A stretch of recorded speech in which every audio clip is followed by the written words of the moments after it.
Welcome back, everybody, to Money Mixology. Jason, as always. Today is the second episode in our series on financial infidelity. So I want to do a real quick recap on what we covered last time. Essentially, we're talking about the times when one partner is doing something with money that they know the other partner would not approve of. And this can be in many different forms. It could be gambling or gambling too much. It could be buying things that are outside of the budget or that not both parties agreed to. It could be supporting a child or a parent without the knowledge or consent of the partner. It can play out in a lot of different ways. But regardless of the particular circumstance and how it actually happens, it is effectively a breach of trust. That's what we're talking about.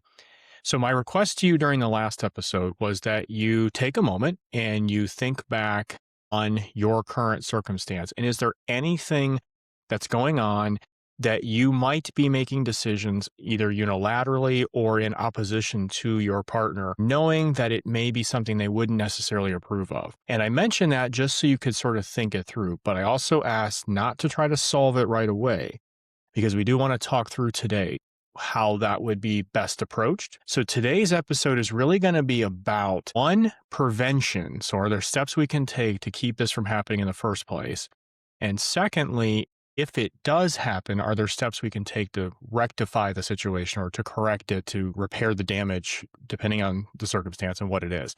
So that's kind of what we're going to try to do, is to give you some tools and some steps you can take to improve as you go. So the first piece that we want to sort of look at is, are there things we can do to prevent this from even happening? Clearly, that would be the best solution, is to just not have this become an issue in our lives. I think the first piece that is really important there is that both partners have to be committed to just full transparency from the beginning. This is really important with two specific areas that I want you to think through and have a discussion with your partner.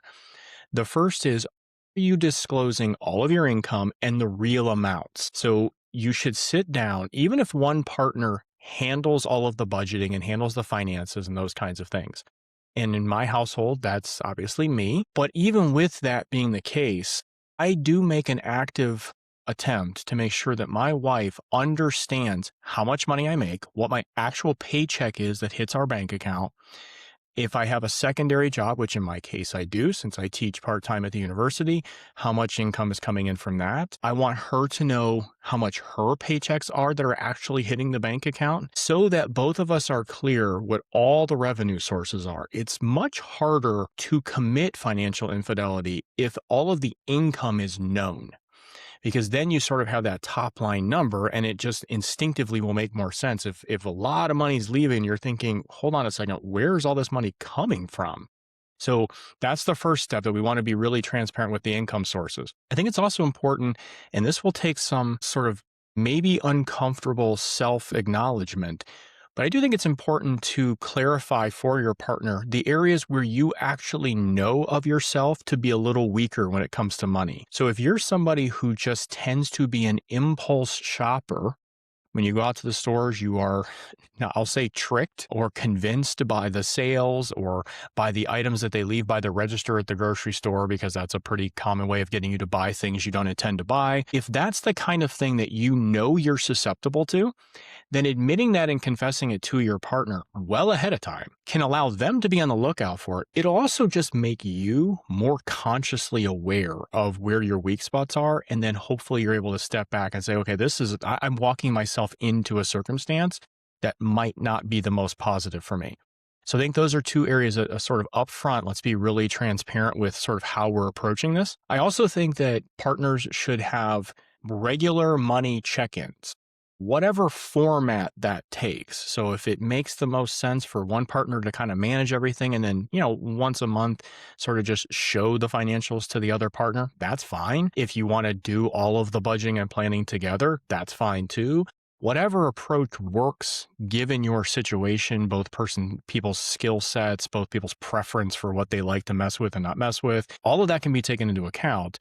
But it should be on sort of a regular basis, because what will happen is, just like any business, you'll have a routine amount of expenses and purchases and things that are happening on a regular basis. You should see your investment accounts growing at sort of a steady interval as you put money into your retirement accounts, things like that. If that pattern is broken at some point, it will be really clear to both parties. So something has gone off the rails here. So if you're having these regular, frequent interval check-ins, it will just help both parties be more comfortable that they at least have some handle on kind of what's going on, I guess. The other piece you can do, and I don't know that this is necessary, but perhaps both of you, just for a comfort level, feel like it is. You can go out and get shared financial tools. You can have certain tools.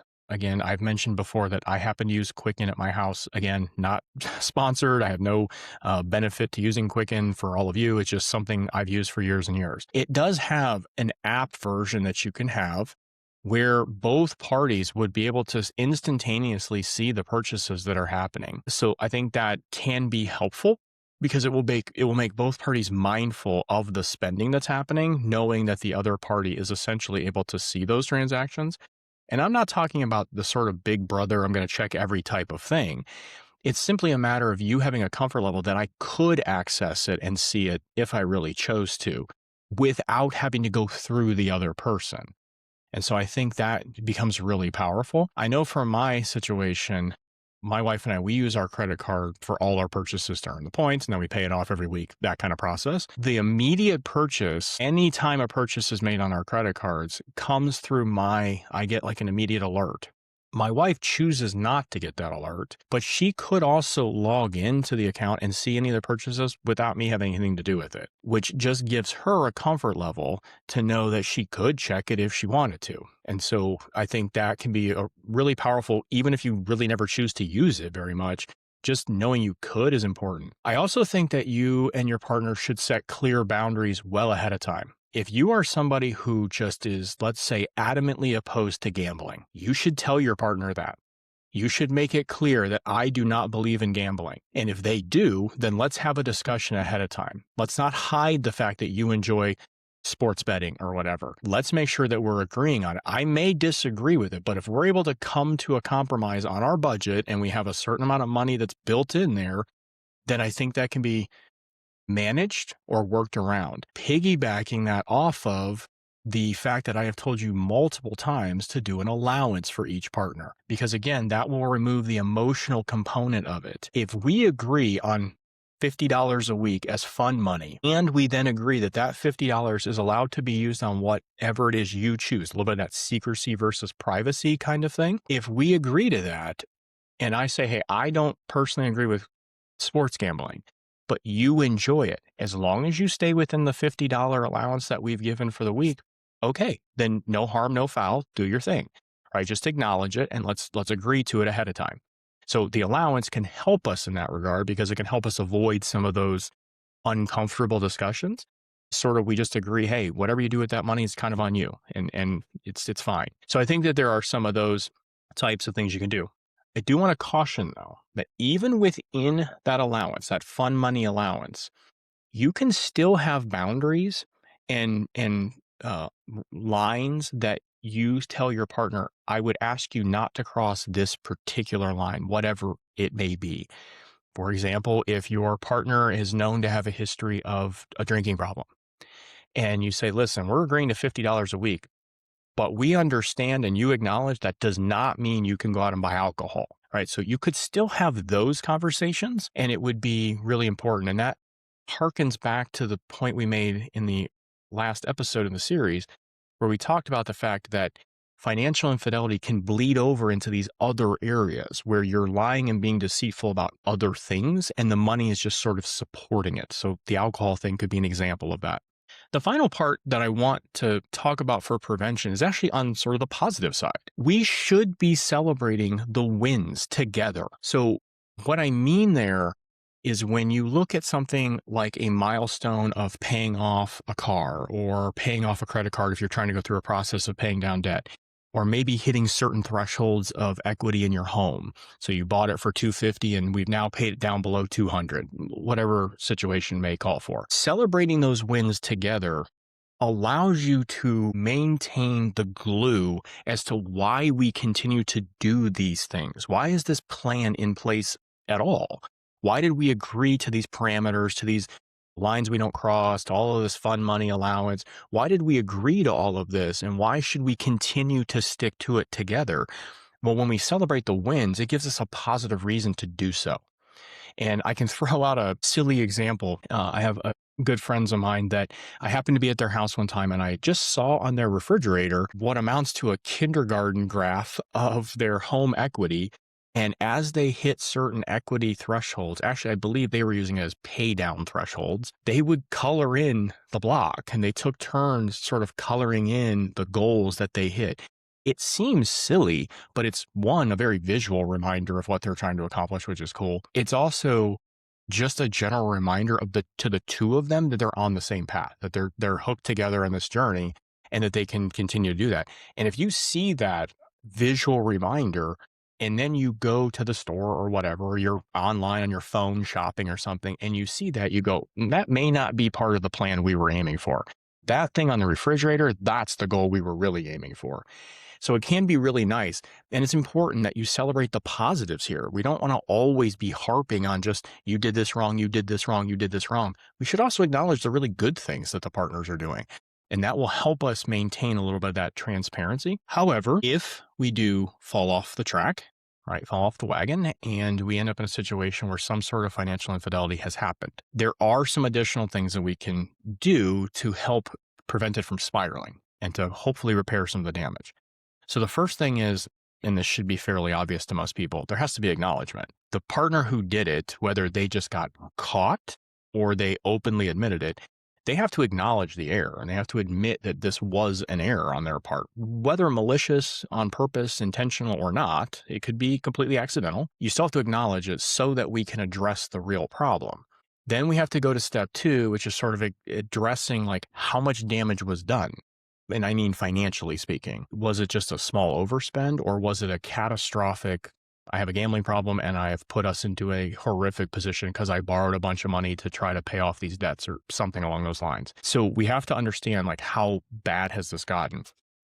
Once we have that in place, and if we agree that we want to try to fix this together, that this wasn't such a catastrophic decision that you've damaged other parts of your relationship, anything like that. If we're trying to put it back together, then the person who made the mistake also has to be willing to accept additional accountability measures. I'm not adding anything here that would be outside of the norm for any other mistake that you have made in your life at work or with your personal relationships. If you make a mistake and you acknowledge it, that's all good. But you also have to understand that people are going to have a slightly hard time kind of building that trust back. And you're probably going to have to open yourself up to some additional accountability measures, whatever those might be. I have no idea what the right answer is for your circumstance. The partners will have to agree on that. What's going to make the partner who was sort of taken advantage of, what will allow them to feel comfortable again? And you as the partner who violated the trust kind of have to be willing to accept that as part of the process of putting this back together. So I think it is important to understand what are those accountability measures.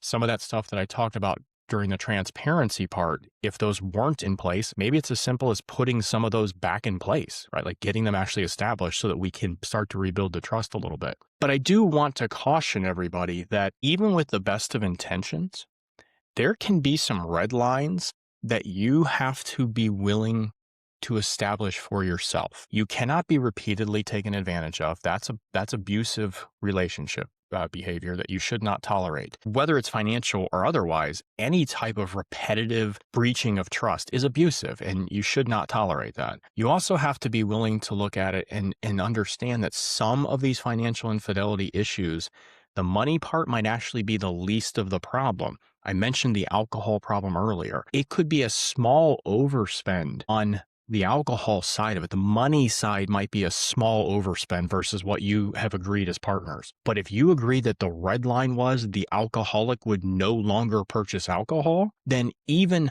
$10 spent on that alcohol is a severe breach of the red line. And so you have to be willing to stand your ground and understand the money is one thing, but it could represent a much more severe issue that we may have to address totally outside of the money problem, which kind of brings us to the last piece, which is that whether it is a truly damaging financial situation or because of the breach on the financial, it has caused this really severe breach on the other side, emotional, relationship, whatever it may be, you may have to seek professional counseling for either or both. And so, as mentioned a couple of times on the channel, I happen to be a certified financial therapist. So if the issue is very much isolated to the money side, then someone such as myself can help, right? If it was a unintentional breach of trust and the person's willing to acknowledge it, but you as a couple need help establishing better boundaries or setting up those transparency steps, someone like myself could help with something like that. But if it sort of tips over into the relationship side, it's damaging the marriage.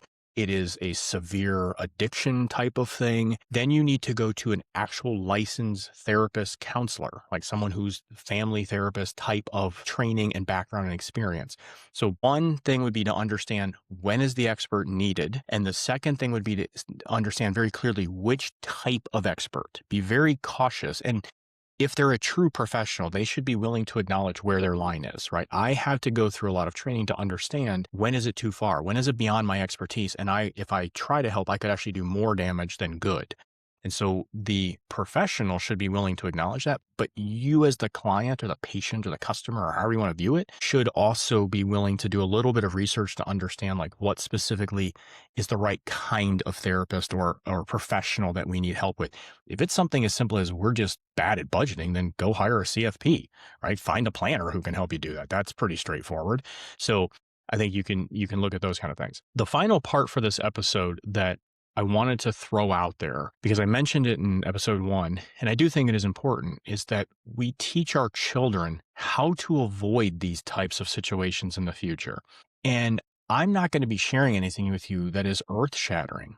This really comes down to 2 critical functions. If you would like to have your children not suffer through these types of situations in the future, number 1, teach them about money. Teach them financial literacy. It is much easier to not be the person committing infidelity financially when you understand how to control your budget, you understand how to invest correctly, you get what you're trying to do with money. It's just much easier to stay on path. It's also easier not to be taken advantage of when you understand the money, when you understand how the budget really works for the family and what kind of money should we be putting into retirement accounts and how much money should we be spending on a mortgage. Those kind of things are much easier to be aware of when you are knowledgeable about them. So that's the first piece, is we should be teaching our children financial literacy. The second piece is just the good old-fashioned stop teaching our children to lie and be deceitful. Stop showing them examples of it. If you go to the store and it's around the holidays and you know that your spouse and you have agreed that you're going to spend X amount of dollars on the kids for Christmas, and you decide unilaterally that, well, I actually want to get little Johnny this something extra, and Johnny's with you, and you say something along the lines of, well, don't tell daddy because he wouldn't agree with this purchase, you are very much telling the child it's okay to lie to a partner. You are teaching them that hiding purchases or being deceitful about the use of money is an acceptable way to go about your life. Well, children learn by example. That's the number one way they do learn. If you model the behavior, they will pick it up, right? If instead you have a discussion with Johnny that says, listen, daddy and I have decided on the amount that we can spend. Maybe we could talk to dad and see if he's willing to make a change or allow us to buy something special for someone. However you phrase that up, that's a much healthier approach, and will teach the child a much more practical and sustainable model of having discussions about money. When you treat money like it's taboo, or you treat it like it's something that can or should be lied about or hidden, that's what they'll learn. And they will grow into an adult who does the same stuff. So just be very cautious. Teach your kids about money. And then I shouldn't have to tell this to parents, but don't teach your kids to lie, right? Teach them to be honest. Duh. So that's the approach. Now, again, my advice to you, sort of ending this quick little 2-episode series, is to go out and think through your financial life and address any of the areas that you feel you may be a little weaker in the transparency side, or maybe I just never had a discussion with my partner and we probably should, just to make sure we're on the same page, right? Set clear boundaries. Maybe what I'm doing is 100% acceptable and they would have no issue, but they probably should still know about it. So that kind of thing, just give some thought to where are the areas in my financial life that maybe I could be a little stronger with the transparency. And then the second step is setting up those systems to prevent any future problems. So talk to your spouse about, hey, I don't think we're having any problems right now. I think we're actually doing really well. I think we're being honest with each other. But would you mind if we talk about setting up some systems to make sure that's always the case, so that neither of us unintentionally damages the relationship because we just didn't know better? I think those are two really important steps you can take away. I appreciate you joining as always. Please like and subscribe, and I look forward to seeing you during our next episode. This weekend's radio show is with Jason Trimbach. He is an entrepreneur, so we're going to get a chance to talk through some of those unique challenges. So please join us for that. It will be live on Saturday, and it will go out on the streaming services Sunday. So again, have a great week. Thanks so much for joining us, and we'll see you next time.